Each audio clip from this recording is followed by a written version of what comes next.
Welcome to the deep dive. Today, we're looking at an article you shared with us from Mark over at Knowledge is King, KRK. hmm It's titled The Importance of Personal Responsibility in Mental Well-Being. You wanted to kind of get a better handle on the core ideas here about taking the reins, really, with your mental health. Yeah, absolutely. So our mission today is to unpack this piece, pull out the key insights for you. Definitely. And I think the central idea that really jumped out is this notion that, well, yeah, outside support is valuable, right? Of course. But building that really strong foundation of well-being, it hinges on what we ourselves take ownership of. It's about, recognizing our active role. Right, our active role in shaping our mental state, not just being passive recipients. Exactly. Not just being swept along by like external forces or whatever happens day to day. And the article kicks off with this really thought-provoking Oh, analogy. cup one. Yeah. Yeah, the cup. It asks us to picture our minds as a cup, Yeah. but it's got holes in it. And happiness or well-being is the water we're trying to pour in. Mm-hmm. What does that image bring up for you, thinking about personal responsibility? Well, what's interesting, I think, is how clearly it shows that, okay, you can have all this good stuff coming in, right? The water. The compliments, the good news. Yeah, all that.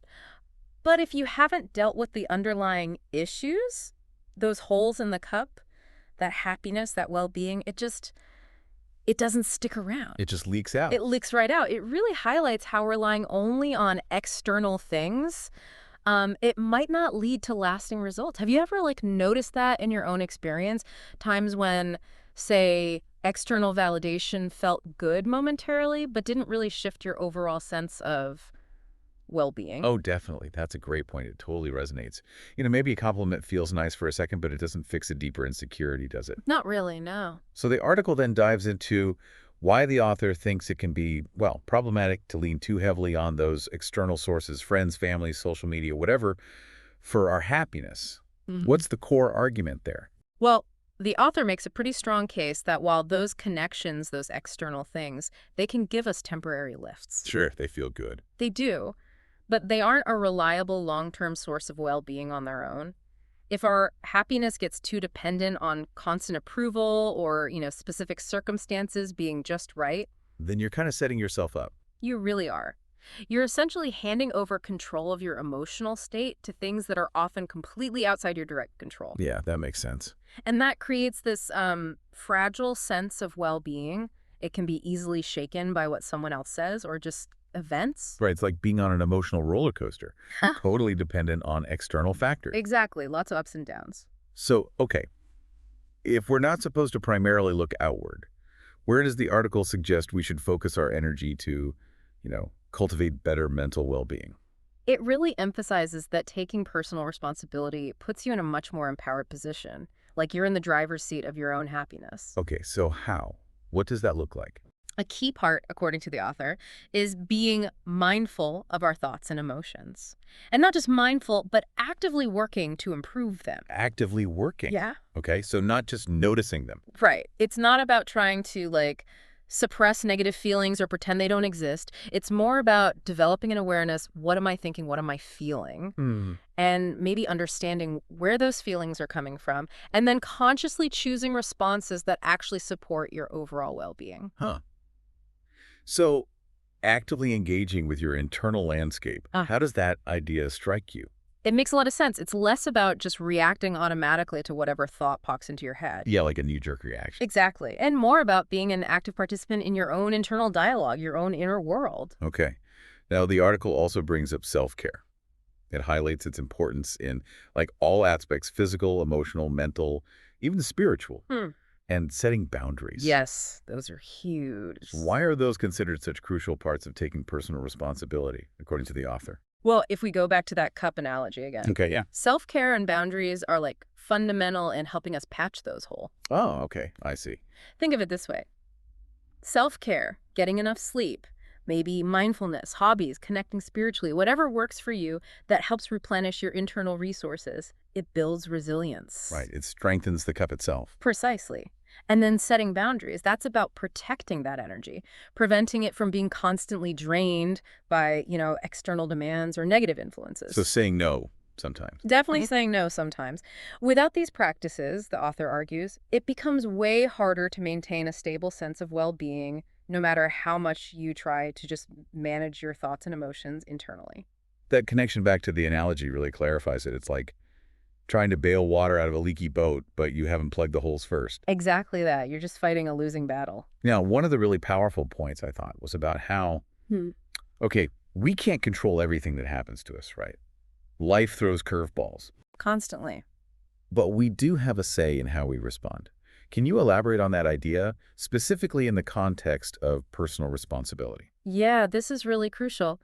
The author touches on the idea of a growth mindset here. I've heard that term. What's fascinating is the idea that, yes, we will face difficulties, setbacks, failures. That's just life. Unavoidable. Totally. But our perspective on those experiences, that can significantly impact our mental well-being. By taking responsibility for our responses, we empower ourselves. How so? We empower ourselves to learn from challenges, to adapt, to grow, instead of just feeling overwhelmed or defeated by them. It shifts us, from being a passive recipient of events. To an active agent in shaping our experience of them. Exactly. You're actively choosing how to frame it, how to move forward. That idea of a growth mindset, seeing challenges as opportunities, that seems so key for building resilience, doesn't it? Absolutely essential. And the article also talks about accepting our imperfections. How does taking responsibility connect with acknowledging our flaws? Isn't responsibility sometimes seen as blaming yourself? That's a really interesting point, and the article handles it with some nuance. It brings up self-compassion. Okay. Taking responsibility isn't about holding ourselves to some, impossible standard of perfect mental health all the time. That's unrealistic. Right. Instead, it involves recognizing, hey, we are all flawed human beings, and that's okay. It's part of the deal. So acceptance. Yeah, acceptance. When we embrace that perspective, we can start to see mistakes not as these huge personal failures to dwell on forever. But as learning opportunities. Exactly. Valuable learning opportunities. This self-acceptance, it fosters a more forgiving and ultimately more resilient relationship with ourselves, which is just vital for long-term well-being. That's a really important clarification. It's not about self-flagellation for not being perfect. Definitely not. It's about owning our journey, warts and all, including the missteps. Taking ownership of the whole process. Now, the article is careful to point out, and this seems important, that taking personal responsibility doesn't mean you have to, go it completely alone, white-knuckle it. No, absolutely not. That would be counterproductive. So how does the author balance individual accountability with the, frankly, necessary need for support from others sometimes? Yeah, it's a really important distinction they make. The author emphasizes that seeking support from trusted friends, family, maybe professionals like therapists or counselors is absolutely valuable, often necessary even. Okay. But the key is this. While that support can provide guidance, encouragement, practical help, maybe a different perspective. Doesn't absolve you. Exactly. It doesn't take away your own personal responsibility. Ultimately, the ongoing work of managing and nurturing your mental well-being, that's yours. So the support is a resource, not a replacement. Perfectly put. Support is a valuable resource along the way, but it's not a substitute for your own active engagement and accountability. That makes perfect sense. It's like having a tutor that guides you, maybe explain things, but you still have to do the studying yourself to actually learn it. That's a great analogy for it. Yeah. Okay. The article also touches on something I think many people feel, how easily our mental well-being can get kind of pushed aside, Oh, for sure. especially in our busy, modern, very achievement-oriented world. What's the author's argument for making it more of a priority, specifically through this lens of personal responsibility?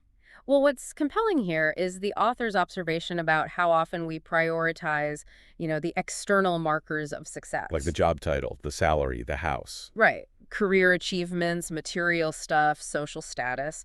Sometimes, frankly, at the expense of our internal well-being, we sacrifice sleep, relationships, peace of mind for them. Yeah, I could see that. So by consciously choosing to take personal responsibility for our mental health, the argument goes we're actively pushing back against that cultural tendency. You're making a deliberate choice. A deliberate choice. It's about recognizing that your mental well-being isn't some luxury item or something you only pay attention to when there's a crisis. Right. It's not just for emergencies. No, it's a foundational aspect of your overall health and happiness that deserves ongoing attention and care, just like physical health. Absolutely. Yeah. It's realizing that true success, maybe, actually stems from that solid foundation of inner well-being. You can't build much on shaky ground. Well said, yeah. And finally, the article concludes with this interesting thought, that when we do take responsibility for our own well-being, it can actually have a positive ripple effect. It can inspire others around us. How might that work? Well, if we think about the bigger picture, the author suggests that when we visibly prioritize our mental health, So not hiding it. not hiding it, when we're open about, say, taking care of ourselves, setting boundaries, maybe even seeking support when we need it, it serves as a really powerful example for others. Interesting. Like modeling the behavior. Exactly. It can help reduce the stigma that unfortunately still often surrounds mental health struggles. And it can encourage people around us, our friends, family, colleagues, to also take ownership of their own well-being. So it contributes to a healthier environment overall. Yeah, ultimately contributing to a more supportive and mentally healthy community or environment for everyone.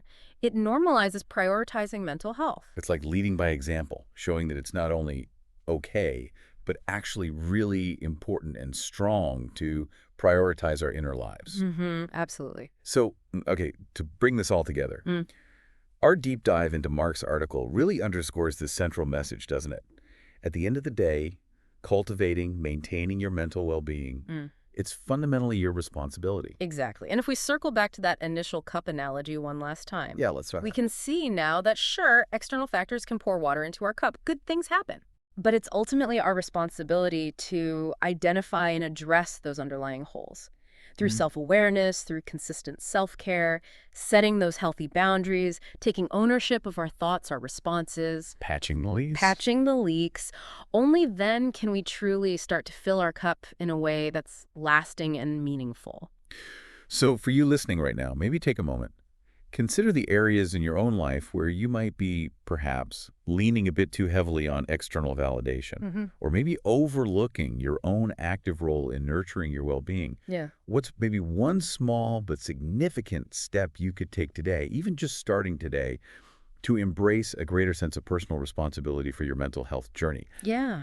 Just like this article so clearly encourages, it's a really powerful idea to reflect on, I think. Definitely something worth mulling over.